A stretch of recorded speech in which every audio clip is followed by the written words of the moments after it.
How would you like a 15% discount to my daily email, the stack of stuff, the show notes, discounts to the conference, all of that? All you need to do is text the word show to 33777. You'll get the annual subscription with a 15% discount to my daily email. You'll get the stack of stuff, the links to the show notes, discounts to the conference, and so much more. All you have to do is text the word show, SHOW, to 33777. Text show to 33777.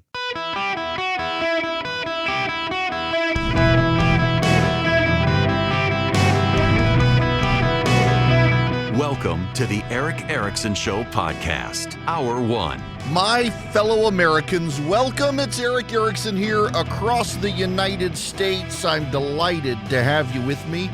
Those of you in Florida, there's this thing called the left lane. It is not for driving. It is for passing at speed.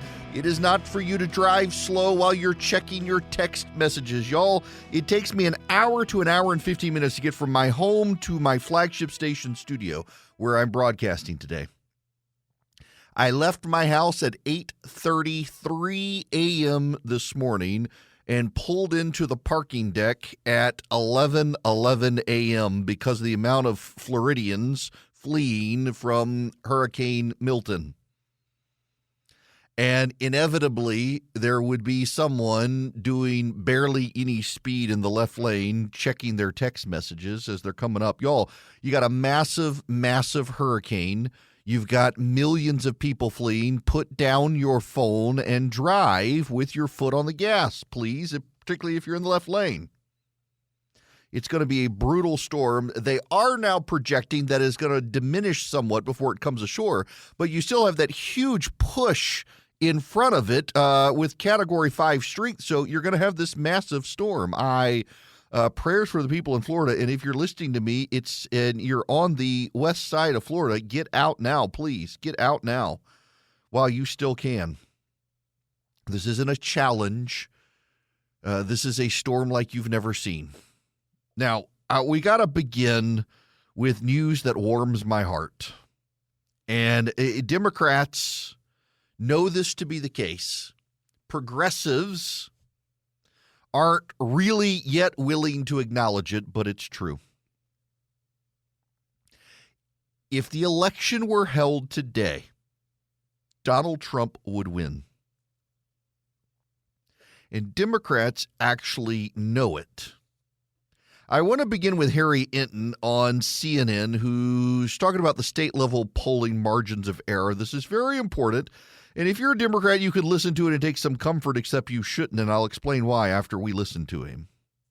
How much do the state poll averages miss by, all right? The average error since 1972 in the close races in those battleground states we've been looking at, 3.4 points. 3.4 points. Every single state, all 7 of those key battleground states are within 3.4 points. What's the chance for an even larger error? You know, we talk about the margin of error, right? So what is that 95% confidence interval? What is that true margin of error? 5% of errors in state polling averages are off by more than 9.4 points. These battleground states are well within that. I want you to remember this number because the bottom line is this race is going to be too close to call almost certainly all the way till Election Day. It's definitely going to be within this interval, and it's most likely going to be within this interval. So the bottom line is the state polling averages tell us what it tells us is it's just a race that is too close to call. Maybe one candidate has a slight advantage over the other one, but the bottom line is it is way too close to call, and it will remain so. Superimpose all of this really important information that you just gave us on the electoral map. Yeah, okay. So let's say the polls are exactly right. If the polls are exactly right, Kamala Harris gets 276 electoral votes to Donald Trump's 262 because she carries those Great Lake battleground states despite losing North Carolina, Georgia, and Arizona. But let's say we have a polling miss like we had in 2020. What happens then? Well, then Donald Trump wins the election in a blowout with 312 electoral votes because he carries all these Great Lake battleground states, plus Nevada, plus the other states he was leading in, Arizona, North Carolina, and Georgia.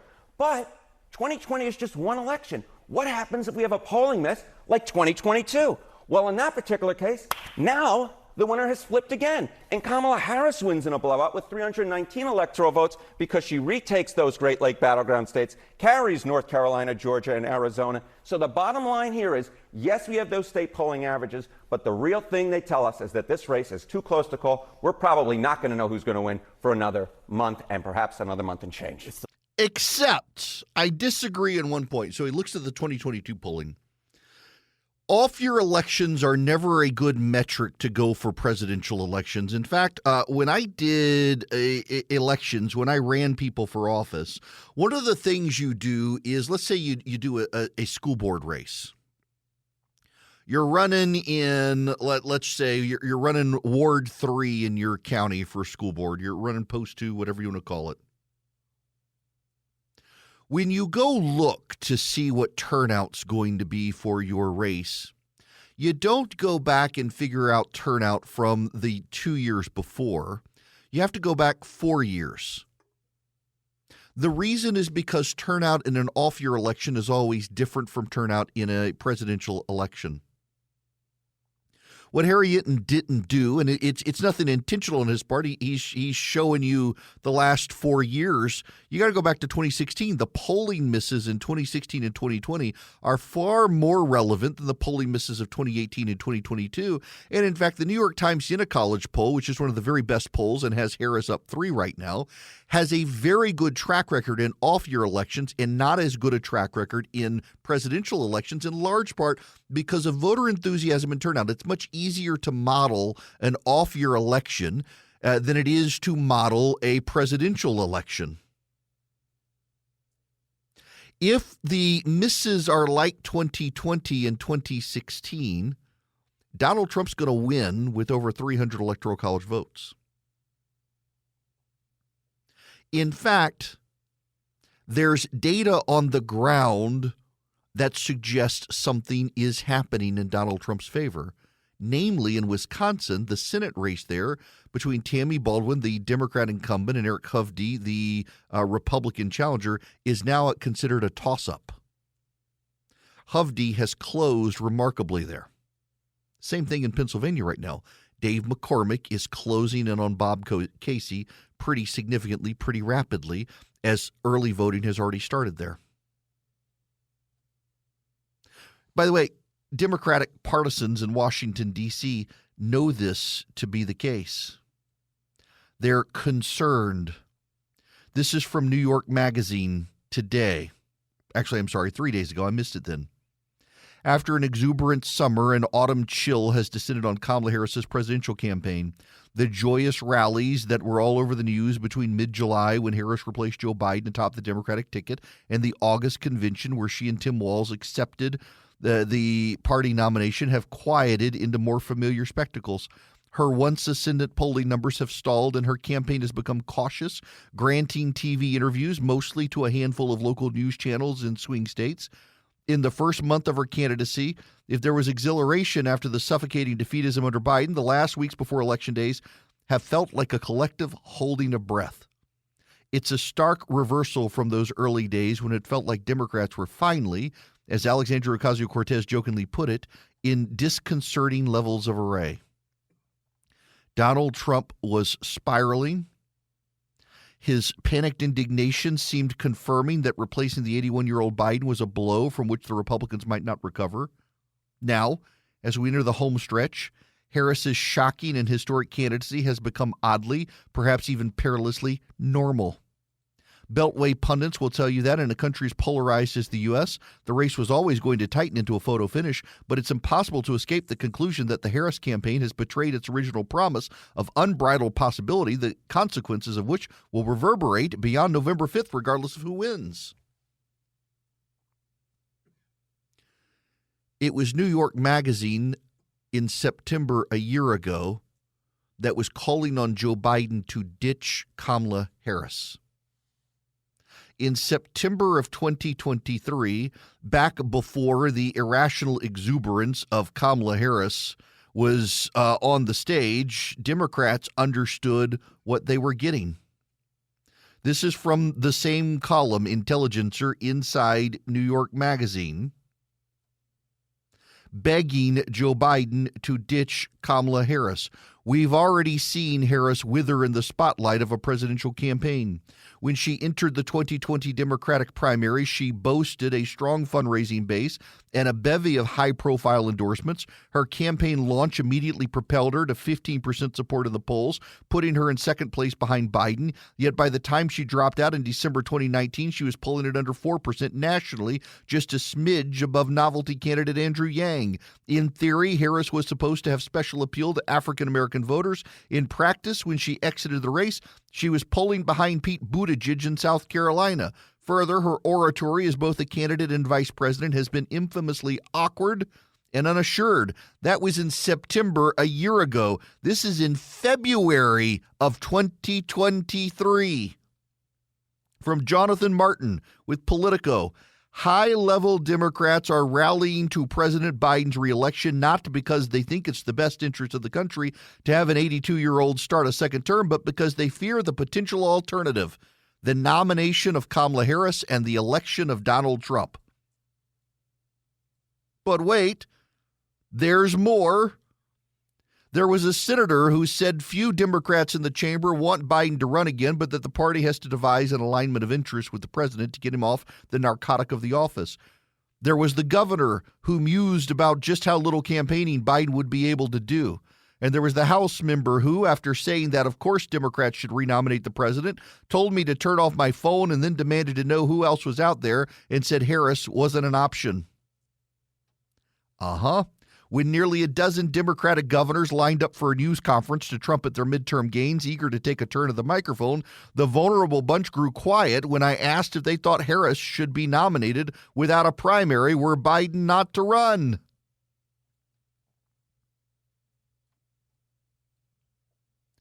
This is all to say that the only topic Democrats may be less happy to discuss than actuarial tables in Biden's second term is his vice president.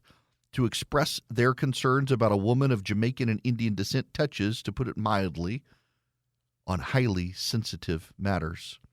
More to the point, Democrats have seen what happens when anyone in their party openly criticizes Harris. They're accused by activists and social media critics of showing, at best, racial and gender insensitivity. This doesn't stifle concerns about our prospects, of course. It just pushes them further underground and into the shadows of background quotes. This entire operation to punish anyone who speaks out about Kamala Harris is now starting to blow up in the faces of the Democrats. Kamala Harris gives terrible interviews. This is her this morning on The View, soon to be in Trump campaign ads everywhere. Would you have done something differently than President Biden during the past 4 years?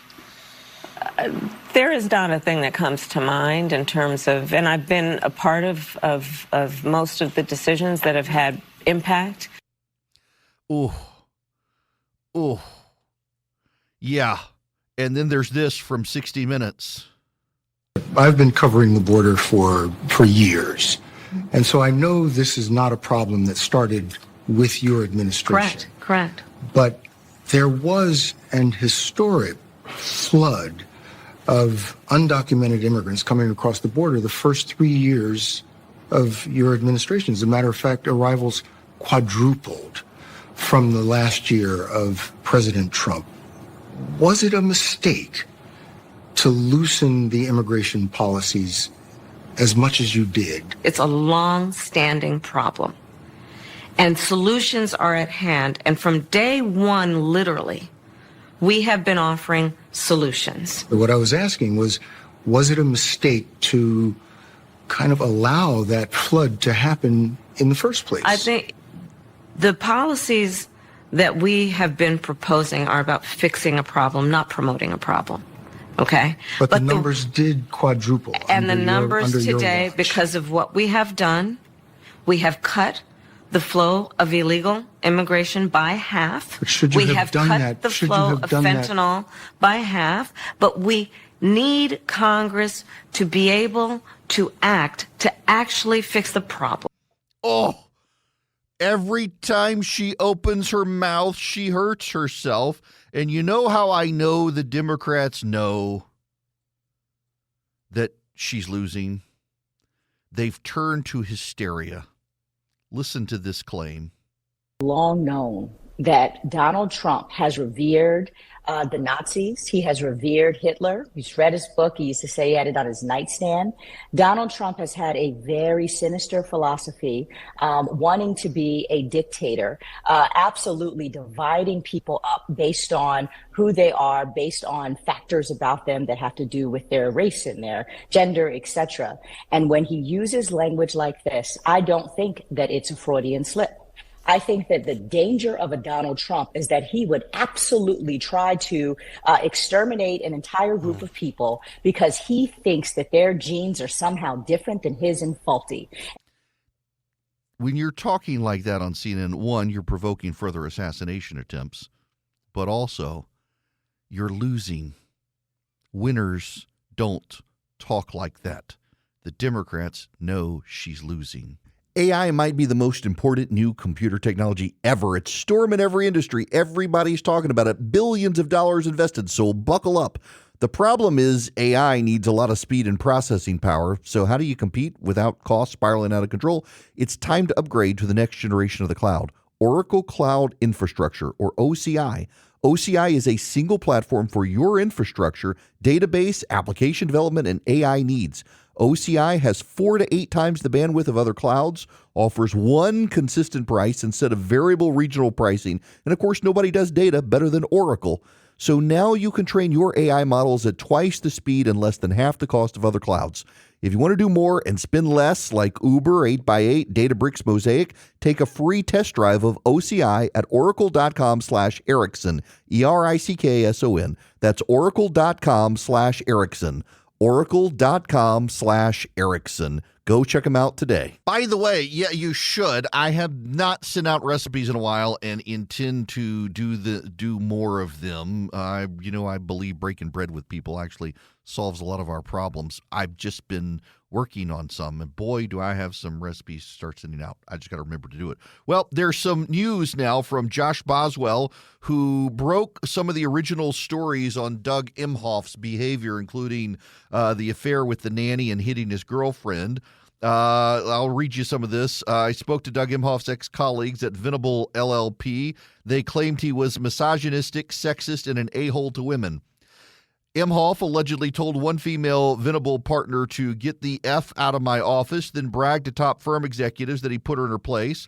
One staffer claimed he was very flirty with young female staff. If you didn't flirt back, she said, you were put on his poop list with tighter deadlines and less desirable cases. Others alleged he had a men-only Friday night cocktail hour in the office until bosses put a stop to it. And one female ex-Venable attorney said that he favored young, pretty female associates, including taking them in a limousine to a ball. A 2019 lawsuit claimed he presided over sex discrimination by 2 other male partners at the LA office, which he ran from 2006 to 2017. The lawsuit says he hired an unqualified part-time model as a legal secretary because she was young, attractive, and friendly with the powerful men in the office. Wow. It should be noted that the secretary, Katya Calderon, has a paralegal certificate from UCLA, worked in law firms. She was pictured at a Playboy Mansion party and Bikes and Babes fashion shoot. Wow. Now I got to tell you about Hillsdale College. There's no even segue there. Let me just tell you, go to ericforhillsdale.com, ERICK, ericforhillsdale.com. Sign up today. Get a free pocket Constitution Declaration of Independence from Hillsdale College for yourself or a loved one. And also, once you've signed up and you've gotten the free pocket Constitution Declaration of Independence, you can get Imprimis. I'm waiting for my copy. My mom got her copy. It is show prep for your mind. It is free from Hillsdale College. Great insights into conservative thought and thought leaders. You can get the courses on the Constitution and citizenship, and you can get Hillsdale College's great, fantastic podcast network for free on your favorite podcast app. Hillsdale College offers so much. It's education, not indoctrination, about the future of this country by learning the truth about its past.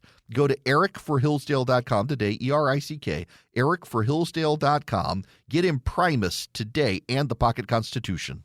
Welcome back. It is Eric Erickson here. The phone number is 877-973-7425. Should you wish to be on the program, I would be delighted to have you with me. As always, text Eric, E-R-I-C-K, to 33777. Y'all, just part of the tone deafness of Harris. And again, let me just clarify. Kamala Harris can win the election. She absolutely can. It is a very close race. But she's not winning it right now. And the Democrats in Washington, D.C. do understand that she's not winning it right now. One of the other issues she's dealing with is a Latino shift, even in places like Pennsylvania. This is, let me just quote Steve Korniak, who's been studying the numbers for NBC. Some people call this the Latino belt of Pennsylvania. These are counties that have some small to mid-sized cities with rapidly growing Latino populations. And we've been talking about Trump improving relative to 2020 and 2016 among Hispanic voters. Well, you can see it. Reading, Pennsylvania is 70% Latino. It was overwhelmingly Democrat in 2020. Joe Biden won by 45 points. But look, that's down almost 20 points from 2012. Hazleton, Pennsylvania is more than 60% Hispanic. In 2012, Democrats won it narrowly. It's now a double-digit Trump place. Allentown has come down 10 points in its margin for Democrats. Harris and the Democrats, their immigration policy, they really did believe if they opened the borders and let the place be flooded with illegal aliens, Hispanic voters would recognize that this is good policy, therefore us. And instead, as I have warned Democrats for 10 years now, Hispanic voters in this country are the most anti-illegal immigration people in the country. And the Democrats, playing identity politics, never quite got it. But it's also super tone deaf of Kamala Harris to be out there dealing with this hurricane. Allegedly, she called Ron DeSantis, or attempted to put in a phone call. DeSantis denied any knowledge whatsoever that Kamala Harris called him. He was actually asked point blank in a press conference. He says, she hasn't called me that I know of. Now, his staff, rumor has it, blocked phone calls from her. Harris, 24 hours before a Category 5 hurricane obliterates Tampa Bay, said this. Governor DeSantis, NBC is reporting Governor DeSantis is ignoring your calls on hurricanes, resources, and help. How does that hurt the situation here? You know, moments of crisis, if nothing else, should really be the moment that anyone who calls themselves a leader says they're going to put politics aside and put the people first. People are in desperate need of support right now, and playing political games at this moment in these crisis situations, these are the height of emergency situations, is just utterly irresponsible, and it is selfish, and it is about political gamesmanship. It's about political gamesmanship. It's selfish. Now, this is a governor presiding over evacuation of several million people who she wants to call him when she has no role in disaster relief, disaster response, disaster preparedness, no role whatsoever. The only reason Kamala Harris wants to call Ron DeSantis is so she looks like she's in charge when she's not. This is Ron DeSantis' response to this hullabaloo from Kamala Harris. And right now, Governor, just to conclude, you have what you need from the federal government as well as you feel like you have the resources in place. Is that correct? Every request we've made, and I've been in contact with the president. I've been in contact with the FEMA director. You know, it's interesting. Harris is not even in the chain of command. Yeah, what is she even doing? She has no role in this. I mean, the idea that I should be like worrying about her when I'm focused on the task at hand is just quite frankly absurd. So, yes, all of our requests have been answered. We have marshaled all state resources that are available to us. It's going to be a very robust response, but it's going to be a lot of damage, and we're bracing for that. I'd ask everyone to keep us in your prayers. We know we're going to get hit, but hopefully we can pray that this storm will weaken and do the least amount of damage possible. That's Ron DeSantis. Now, some breaking news here. The President of the United States has just responded to the hullabaloo. I haven't even heard this audio yet. This is from the White House. Well, let's see. Can we get this audio from the White House here? Working on it. Stand by. This is from Joe Biden at the White House. Well, the audio of this doesn't seem to be coming through yet. Hang on. I got a fancy way of doing this. Let's see if I can get this from the White House, the president speaking to reporters about the situation. Nope, I can tell you what he said because clearly the audio doesn't want to work on the file. What the president... there we go. All right.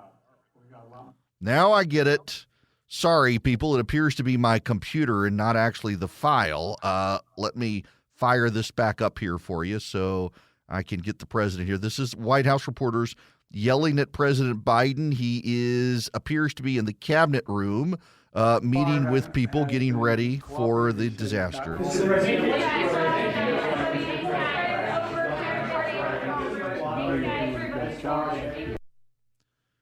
Thank you for it. And I literally gave my personal phone number to call. So I don't know all that he needs. I talked to him again yesterday, and I said, no, you're doing a great job. It's all being done well. We thank you for it.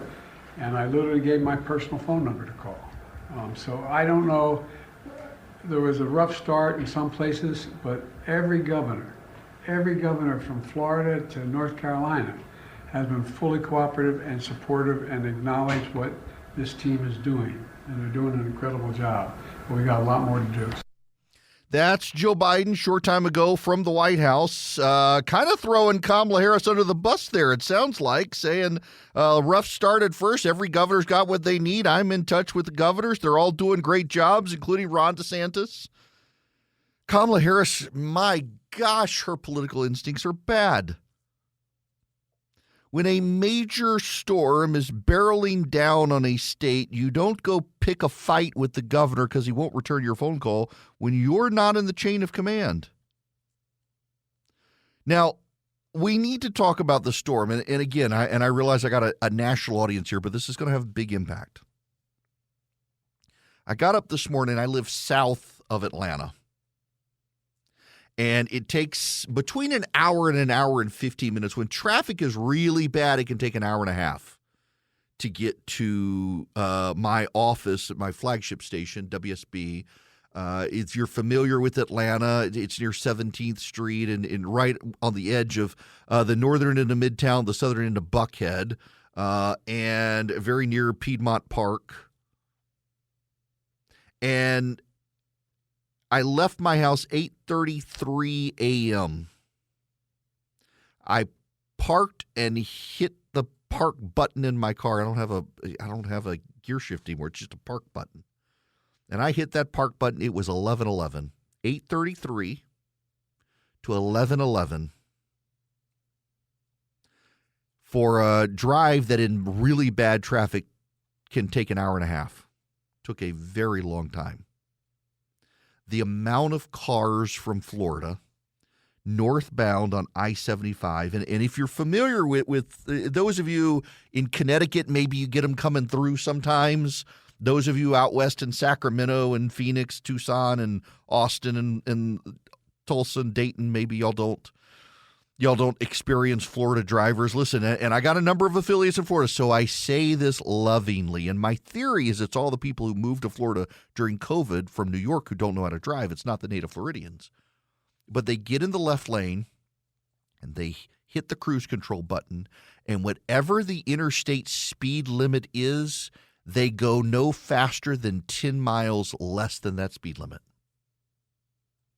If the speed limit is 70, there's somebody doing 60 miles an hour on the nose in the left lane, checking their text messages. Occasionally, you'll get somebody in a Ram pickup truck who's doing the speed limit on the nose. They're actually doing 70 miles an hour. God bless us with Floridians who do 10 miles over. Now, in Georgia, you should all know this if you're listening on the radio coming in from Florida. There's actually a law in the books in Georgia that local police can't use speed detection on you if you're within 10 miles of the speed limit. That's why Georgians, everybody who comes into Georgia is like, they all drive so fast in Georgia. There's actually so Georgia was notorious in the 50s and 60s for these speed traps where local law enforcement didn't want to raise property taxes in the local community, and so they just ran speed traps back before the interstate. And an old governor of Georgia back in the 50s or 60s, where was it, Little Week? I can't remember, but there's a big sign that the governor of the state of Georgia paid for people coming across the state line into Georgia from Florida, informing them that you are about to hit the most notorious speed trap in Georgia. Slow down. And literally, this place went from 55 to 25, no notice. And the cops were always there waiting. So Georgia revised its speed limit rules years ago. And if you're within 10 miles of the speed limit, local police can't use the radar. State police can, but state police aren't pulling you over unless you're really speeding. State police are actually there. They're not there to make a buck. They're not there to profit off of you. Some local police in the state of Georgia still run these speed traps, and they look for the people going in a 70-mile-an-hour zone, going 81 miles an hour. They're going to pull you over. If you ever go through Monroe County, south of Atlanta, if you're headed south, you come around these trees, and there are always police stopped there waiting. So the rule is within 10 miles, local police can't. Now, here's the caveat. They can't use the radar. But in Monroe County, just north of where I live, there's one police officer in particular who is – there are like entire groups on Facebook and Nextdoor about this guy. He drives 70 miles an hour on the interstate. And if you pass him, you're getting a ticket because he didn't use his radar to know you were going above the speed limit. He was actually driving. So you got to be careful there. But for some reason, a lot of people who come out of Florida headed north, they will not even go near the speed. And I guess it's in Florida they allegedly have those airplanes that fly over. I see the signs for it. I've never actually seen the airplanes flying over. But nonetheless, they are scared to death to even reach the speed limit, it seems like, because they got to check their text messages. And it's traffic this morning was absurd. All of this is somewhat superfluous to note. Massive evacuation going underway in Florida right now. If you can head north, if you're on the East Coast, you should head north. This storm is going to be something that Florida hasn't really seen. Now, the good news, if there is some good news, is that the storm has gone from Cat 5 to Cat 4 again. And it's supposed to make landfall around 2 a.m. on Thursday morning now. But you're going to be feeling the effects. You're already feeling some of the effects. You're really going to start feeling the effects tomorrow. It'll be a Category 3 when it hits the coast, and this is the important part of it. It's going to be pitch black. It's going to be 2 a.m. when the eye comes ashore, and already the worst of the storm will have already been there. But it's going to happen overnight in the dark, and then the storm is going to pause. So at 2 a.m. on Thursday, according to the latest update, the eye wall makes it ashore at Tampa Bay. Philip, you're not going to Tampa for vacation. He and his family were headed to Tampa Bay for vacation in a week or two. Not going to happen now. The eye wall is going to hit at 2 a.m. on Thursday, and at 9 a.m. on Thursday, it's barely going to be to Orlando up I-4. It's going to dump so much rain. It's the flooding that's going to be the problem. It's the flooding. And then from 9 a.m. Thursday, by 9 a.m. Friday, it's going to be out past the Bahamas, headed towards Bermuda. The flooding, the water, as we're seeing even in North Carolina, is the problem. The wind and the rain combined. And there's still a lot of debris out there from Hurricane Helene that people are trying to rush to collect before Milton comes ashore. It's going to be a very bad storm. The mayor of Tampa basically said, if you're in an evacuation zone and you don't leave, you're going to die. I wish she had phrased that differently, because I know the psychology of the bros out there. They're going to say, hold my beer. I'm going to strap myself in. I'm going to survive. I'm going to prove you wrong. You're probably going to die, buddy. Darwin's going to be handing out a lot of awards for the people who heard her say that and decide to dig in their heels and say, I'm not leaving nowhere. You don't want to be around. And if you must be around, you need to be somewhere like in a nice, safe building several floors up, because the storm surge is going to come in, and it's going to be one of the biggest storm surges we've seen. This is a dangerous storm. Those of you in Florida, please be safe. If you can hit the road and head north, now is the time to do so. Americans for Prosperity has chapters around the country fighting for common sense conservative reform, and they'd love to have you on their side. If you go to americansforprosperity.org/volunteer today, you can sign up with AFP. They'll teach you how to be the most effective advocate in your circle of friends for conservative, common sense solutions, from securing the border to taxes to small business reform to school choice. They can teach you how to knock on your neighbor's door and make a persuasive case to your neighbors. They can teach you how to go to your city council, your school board, your state government, and make a persuasive case for common sense conservative policy solutions. They give you all the information. They give you the training. They've got chapters in just about every state. Americans for Prosperity is the largest and leading grassroots organization in the country. They've got more boots on the ground fighting for conservatism than any group out there. They'd love to have you on their side. AmericansForProsperity.org/volunteer. Go sign up with AFP today. Become a part of the fight for freedom in this country. AmericansForProsperity.org/volunteer. This hour of the program is brought to you by First Liberty Building and Loan. If you're buying a building, buying a franchise, if you need a heavy equipment loan, First Liberty's here to help you. They've been making their own decisions since the 90s. They'd love to try to help you. FirstLibertyGA.com. FirstLibertyGA.com. Well, I've waited until now to actually talk about the biggest news of the day. Well, for many of us, Robert Saleh is out. The Jets have fired their coach 5 games into the season. Basically, I think Aaron Rodgers is the coach now. Has had a brutal start. He's 20-36 as the Jets coach. 5 games into his 4th season. His contract was supposed to run through the end of the next season. He is booted. It did not help such a brutal loss in London. They decided to build the whole franchise around Aaron Rodgers, and the whole thing has collapsed. And, so here's the thing is Rodgers got really frustrated his last couple of years at Green Bay because he felt like he was surrounded by a bunch of new guys who didn't know his ways, and now it seems the same thing is there. And that's an Aaron Rodgers thing, I think. But you're not going to blame Aaron Rodgers, so you're going to go with the coach who it wasn't fantastic himself. But it's going to be interesting to see how this team performs the rest of the season, and does Aaron Rodgers claw some control. That game, he was not fantastic, but it really does remind me of his last couple of years at Green Bay, where it just seemed like the team around him was not performing. It wasn't just people want to ding him because he's the big famous guy, but the people around him on the team just didn't really seem to know what the heck they were doing on the field. Poor old Jets. So my CFO for my little syndication company, he is a Jets fan and a Mets fan. And y'all, I am not sure if we wouldn't have him like in a padded cell if the Mets weren't making the playoffs. He would probably be having a mental meltdown right now, and we would be reading about him in the newspaper.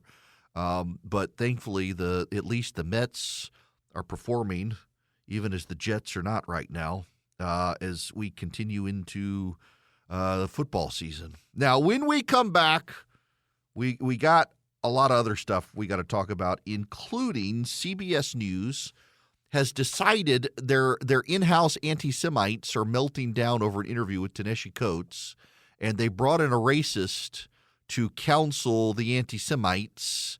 Yeah, it's going real well over at CBS News. I got the details for you.